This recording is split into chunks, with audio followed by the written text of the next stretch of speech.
నాగుల చవితి రోజు మీ పొట్లోకి ఎప్పుడన్నా పాము వచ్చిందా? మా దాంట్లోకి వచ్చిందా లేదో లాస్ట్ చెప్తాను. అంతకన్నా ముందైతే మా నాగరాజు గారి ఇల్లు ఎక్కడ ఉందో తెలియక రోడ్లు అంటా పడి తెగ తిరిగేసాం. తిరిగి కోళ్ళ నొప్పులు వచ్చినాయి తప్ప ఇల్లు అయితే ఎక్కడ కనబడలేదు. అందుకే బండి మీద సమరం అంటే దూసుకొచ్చేస్తాను. ఉడియమ్మ కొంచెం ఉంటే స్కిడ్ వేసేది. మొత్తానికి మన నాగరాజు గారి ఇల్లు అయితే పుల్లటి తీయటి నారింజ చెట్టు కింద అయితే దొరికిసింది. ఇప్పుడు ఇక్కడ శుభ్రం చేసి మన కార్యక్రమాలను అయితే మొదలు పెట్టాలి. మొదటిగా తెల్లటి ముగ్గుతో ముగ్గు వేసి ఎర్రటి కుంకంతో బొట్లు అయితే పెట్టేసింది మా అమ్మ. ఆ తర్వాత తెల్లటి గుడ్లని నల్లటి కన్నంలో వేసి నాగరాజు గారికి భోజనం అయితే వడ్డిచ్చేసాం.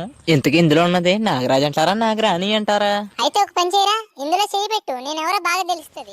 ఇప్పుడు అంత గట్టిగా తెలుసుకుని ఏం చేస్తాంలే. మీరు తింటవేనా, మాకు కూడా ఏమైనా పెట్టేది ఉందా? మేము వెళ్ళిపోయిన తర్వాత మొత్తం మీకేనా? మీలో మీరు కొట్టుకుని సాగకుండా కుదురుగా తినండి చాలు. అంతా అయిపోయిన తర్వాత బుద్ధు మంత్రులా దానం పెట్టుకుని ఒక బుడ్డు చెంచు బుడ్డుని అయితే వెలిగిచ్చేసాను.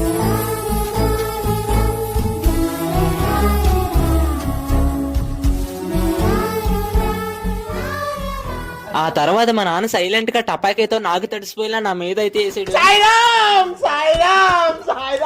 ఇంకా పొట్లంచి పాము ఎలాగో వచ్చేలా లేదని నేనే ఒక పాముని సెట్ చేశా. మీకు మీ కుటుంబ సభ్యులకి అందరికి హ్యాపీ నాగుల చవితి.